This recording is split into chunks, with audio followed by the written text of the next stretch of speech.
Another edition of the Roll Jays podcast brought to you by Pixel Fire Marketing and Pyramid Contractors. Jimmie Allen, Alex Drake, Casey Matthews with you here today after Creighton's win over St. John's 57-56 and ahead of tonight's matchup with Marquette on the road. The Jays improved to 2-1 in the Big East and start their quest for a regular season Big East championship. Guys, there are more road games than home games left on the schedule for Creighton. Casey, we'll start with you. I talked about this last night on the Creighton Athletics Hour. I think Creighton needs to win at least a bare minimum of 4 more home games. How do you see the rest of the schedule shaking out from a home and away situation? Yeah, I think my thing for them is you got to win your home games, and then I think if you can steal one on the road, I mean tonight's would be huge. They play, I believe, in stores against UConn. Yeah, I can tell you from experience that's a tough place to win. Yeah, they play at UConn before they play Connecticut at home. Yeah, okay. And then, I think at Xavier is another place where would be a good win to get that could really, help them. But I really think if you win your home ones and still a big one on the road, you'll at least give yourself a fighting chance. That's kind of how I see it shaking out, and I think they can do it. I mean, I really do. I mean, obviously there's some really good teams in this league, but St. John's is one of them, and you see what happens when they come into this place. We've always got a chance. Yeah, you definitely got to take care of home court, right? And Jimmy, Coach Ziegler said that to us in the booth the other night after the game. So after a very big sigh, just glad we won one at home. Yeah. So you definitely gotta take care of home. And to Casey's point, yeah, it'd be nice to go steal a couple of big ones on the road. But more importantly, you have to take care of what you can take care of on the road, right? Like there are some games on the road that you have to win. You have to go take care of them.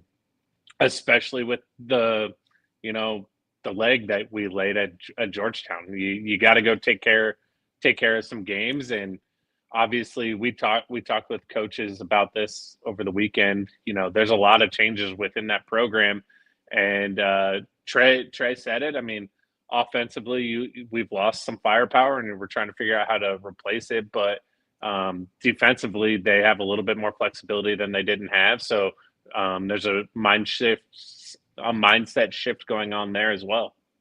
All right, Casey, if you're going to call me out about the horse before the cart, you're not going to call him out for laying a leg. I'm going to be a little disappointed in you. Laying a leg was interesting. I was trying to follow him, but I didn't know if I was hoping nobody caught it. Yeah, but he definitely, you laid a leg there for sure, Alex. For sure. Yeah. Tonight, the Jays are a 10.5-point underdog to Marquette on the road in Milwaukee. But Casey, back to what you just mentioned a minute ago. Obviously, they're able to beat St. John's at home, but they do it without scoring a field goal in the last 4.5 minutes of that game.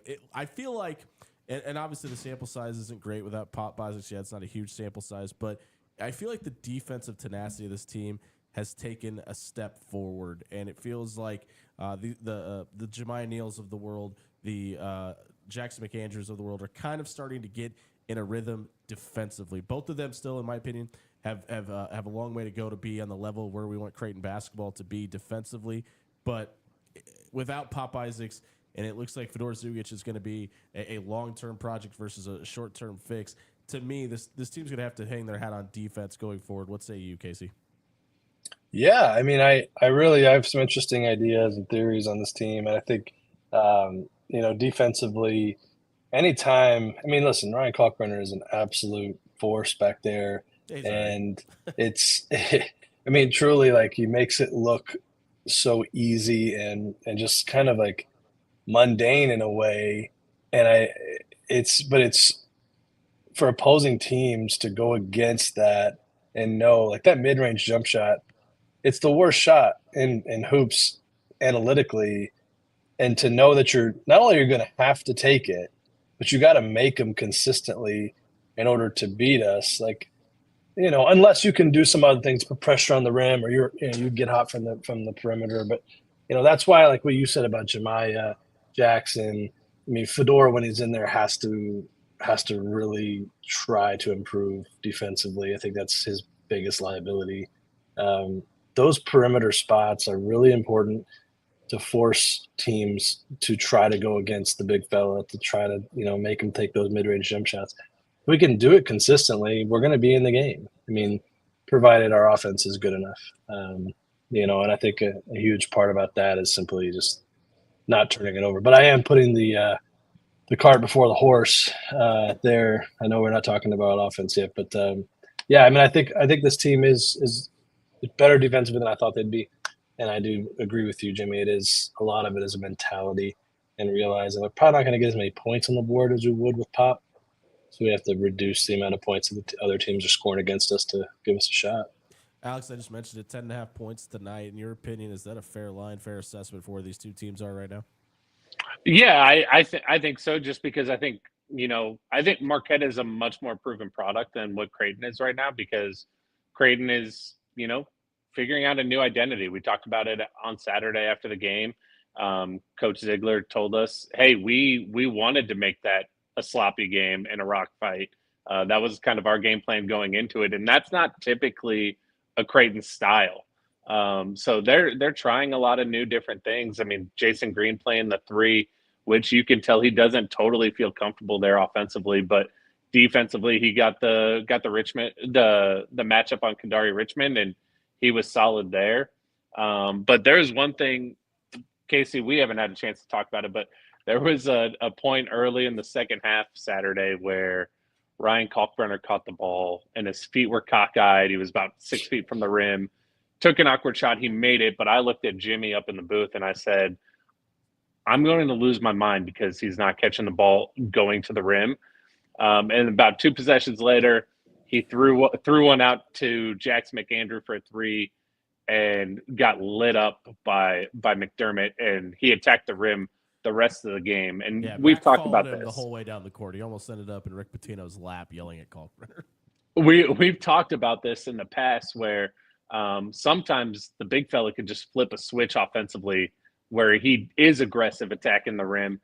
And I think that's as much of any problem as we have with anybody is they just kind of get stuck in their not in their ways, but they just get complacent with what the defense is allowing instead of being the aggressor, and that's something that's kind of got to change across the team. Yeah, I would say this with him. Absolutely, he needs to post deeper and get deeper catches.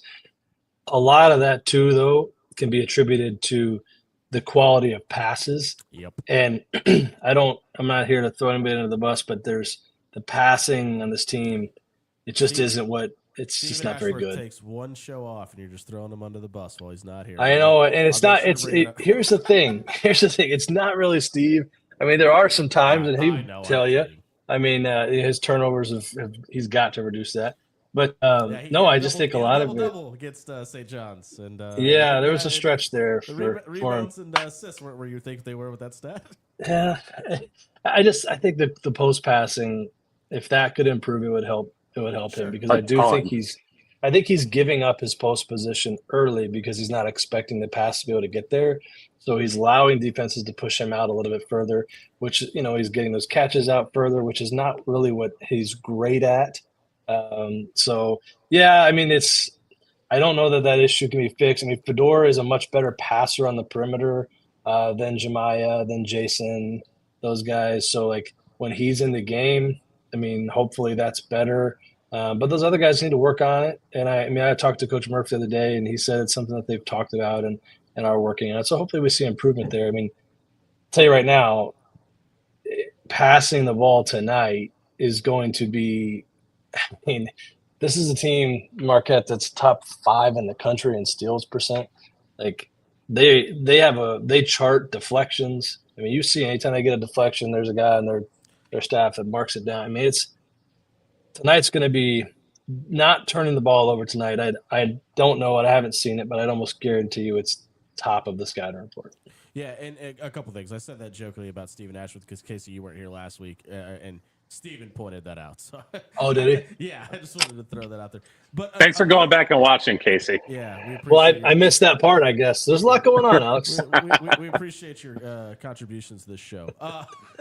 I want to bring up the Kalkbrenner thing real quick though too, because I wonder how much of it we talk about everybody else from an offensive standpoint. I think we leave Ryan out a lot because of the presence that he is on defense, that we forget how much of a factor he is on offense. But I really wonder the lack of running to the rim, the extra passes.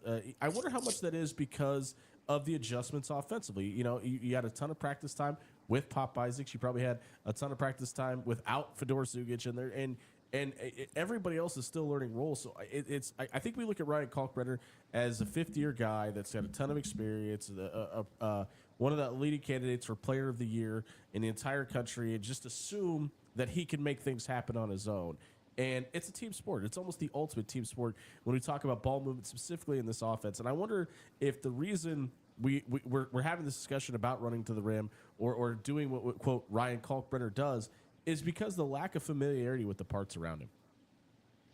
Well, I mean, that's part of it, but I mean, I've hammered on this for several years. Like, it's in this day in basketball, it's increasingly more difficult to be a dominant force on offense as a big man because you don't handle the ball, right? Like the ball has to get to you. So I have been really slow to criticize Ryan Kalkbrenner over the years on offense because he's not a primary ball handler. Like he gets put in a position to score, and a lot of that is from the work that he does. And one thing I would like to kind of go back to based off of what Casey was saying a little bit ago, giving up his position too early. I as somebody who played post, I like that at times, but you have to, when you give up that position early, I would like to see him do the work earlier on the reversal to get that seal under the rim when the ball gets reversed. And I haven't seen a ton of that, but I'm not seeing as many ball reversals as we're used to either. So there's a lot of everything going on. Yeah, I think the other side of that too is that oh gosh, we're really flaming you today. Is that the ball gets reversed through the big fella a lot too. So that's part of it. The post, I would remind people of his elite, historic college career. My elite perimeter shooting, 50%. Wow. Yeah, I mean, I think there's, I think you can nitpick and find things for everybody. I mean, it's just one of those things. I think that like you're seeing it because like that's one of the things Baylor was so good at, and Trey, like they were such good passers. But more than that too is like you had to guard those guys differently than you have to guard our current perimeter. And I said this in the summer, NBA like guys. They're NBA guys. Yeah, exactly. You don't lose two NBA players and not have a drop off. It just doesn't happen for anybody in the country. So like, and this is just one of the byproducts of it. I think too, Jimmy, you said it a couple of times, running to the rim. I think if you look at his defensive rebounding numbers, they're higher this year, and they have to be because you don't have a Baylor in there to get some of those for you. And so he is the guy that's last. And so I'd love to see our fours run to the rim more. And I see them stopping at the free throw line, figuring out where the ball is and getting out to their side. I personally would like to see some of that, especially when, Isaac's in the game, run to the rim a little bit more and put some pressure on the rim. He talked about that in the post game with John Bishop 2 games ago too, and said Isaac said he's got to be better about that. So I agree with this Isaac Trout. This is the Roll Jays podcast brought to you by Pixel Fire Marketing and Pyramid Contractors. Just a reminder, you can donate to Creighton's NIL Collective, the Bird Club, by scanning the QR code in your top right corner. Not only does it benefit your favorite student athletes at Creighton University, it benefits this podcast as well. And we are brought to you by Pixel Fire Marketing and Pyramid Contractors. I want to talk about tonight what the future means for a win and a loss. It's really hard to look at a marathon like college basketball season is and say that one game is the most important because it's usually the next one. Maybe that's why this one has so much weight to it. What does this say about Creighton's chances from a seeding standpoint in the NCAA tournament if they win tonight versus they lose tonight? Alex, we'll start with you. I mean, I think if they're able to pull this one off tonight, you're looking at a totally different outlook of what you've kind of expected the last 3 weeks. I think it helps a ton. I mean, you're right now, without looking at any brackets right now, I have Creighton sitting at like somewhere between a 7 and a 9, right? And if they go into Milwaukee and win tonight, you're looking at potentially a 5 or a 4 if you maintain that play the rest of the year, right? Obviously, one game doesn't do all that work. But if they're able to pull something off tonight and then ride that momentum and continue to play that way throughout the year, you could be looking at, a 5 or a higher end 4 seed potentially. Casey, same question. Yeah, I'm not very good at the bracket thing and like figuring out seeding. Well, you better be right now because we asked the question. Yeah. No, I think you win tonight. You get a 1 seed, right? No, I don't. I think tonight, if you can win tonight, my opinion, it just really kind of solidifies what I said before of like win your home games and you're in. And I truly believe like this is a season where you're not thinking about can we get a 3? Can we get like you're just can we get in? Yeah. And I think the league isn't going to provide that many opportunities this year to get like a great win that propels you. And tonight's one of them. At UConn's one of them. Maybe at Xavier, depending on how they're doing at St. John's. So like, other than that, I don't think you have a lot of opportunities to win a road game that really like bumps you up, that much. So it's big. I mean, it's also to me, I mean, you could argue the UConn one, but this is probably the hardest one of the year. Yeah, I said this last night. I think for this team, maybe more than specifically the last 2 years' teams. I think the Big East tournament itself really matters this year. Not from a you got to win it to get in standpoint, but I think for the youth that this team has, getting wins in a tournament atmosphere for the Jax McAndrews, the Jemiah Neals, the Ty Davises of the world, that feels a lot more important this season than it did last year or even 2 years ago, where you go, okay, well, this team could just turn it on. It doesn't feel like this team has that gear. I think the wins this year it's weird to say that with Stephen Ashworth and Ryan Kalkbrenner in the equation, but I think literally for everybody else on the team, that feels like a huge deal. Yeah, I mean it is. It's always a big deal. But I know what you mean. Like it's the experience of going in there and playing like it, and that's why like I love the fact that we're playing St. John's in the Garden this year, and I think that's great for our young guys and new guys to just have that experience, get it out of the way because it's really overwhelming, man. When you walk in that building for the first time and you take that elevator up and there's just so much like, I don't know, maybe it's not for the young guys. I don't know because the Knicks haven't been good, over their lifetime, but like there's just something about the Garden, man. Like you just it's still the Mecca when you walk in there. Yeah. And so to go in there and have some experience playing in there ahead of time, I think is going to be great. It's going to be great for the guys. Casey, I wanted to ask you this because you talked about the 4s running to the rim, and I completely agree with you. But I've noticed something the last probably 2 or 3 games since Jason's been playing the 3 a little bit more, where Jason is finding a mismatch and posting that guy up, which I love. But it almost seems like that they will miss it on one possession, and then the next 2 possessions they will go out of their way to force it. How do you clean that up from a practice perspective, just to recognize when it's there and when it's not? I mean, my answer is I don't know that you really want Jason posting up. So I mean, not that he's not good at it or anything like that, but I just don't think it's something that you're going to like I don't ever see, I can't. Yeah, I don't see Mac ever in the huddle going, guys, we got to get the ball to Jason in the post. Yeah, I definitely don't want it a focal point, but like when he has that advantage on a guard because he's playing the 3, take it. Yeah, I think it depends though. I think like you say take it, but I don't want him backing a guard down from the mid post and trying to make a play there because I just don't know how like ball security. Right. That's not his game. Yeah, right. Like if he's catching under the rim. And I'm going to make a Doug reference here, which obviously they're not the same. Which, speaking of, happy birthday, Doug! I'm sure you're watching. Is if he's going to catch underneath the rim and get a quick up, something like that. I love that kind of stuff. But I don't know, man. I don't have a great answer for you because I don't think it's something that they're really going back on. Guy, we missed him in the post. Like if it's a point guard and he gets him sealed, absolutely give him the ball, let him score. But outside of that, I don't know. I don't know that I want him backing anybody down, But I could be wrong.